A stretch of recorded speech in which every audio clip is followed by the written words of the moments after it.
In today's video, I'm going to show you how to find your Wi-Fi password on a Windows computer.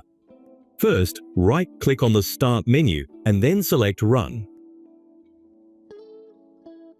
Type in this command. Press Enter on your keyboard. Here, click on your connected network. Click on Wireless Properties. Click on Security option. Now, under Network Security key, click on Show Characters. And that's it. Now you know how to easily find your Wi-Fi password on your Windows computer. If this video helped you, don't forget to give it a thumbs up, share it with others, and subscribe for more tech tips and tutorials.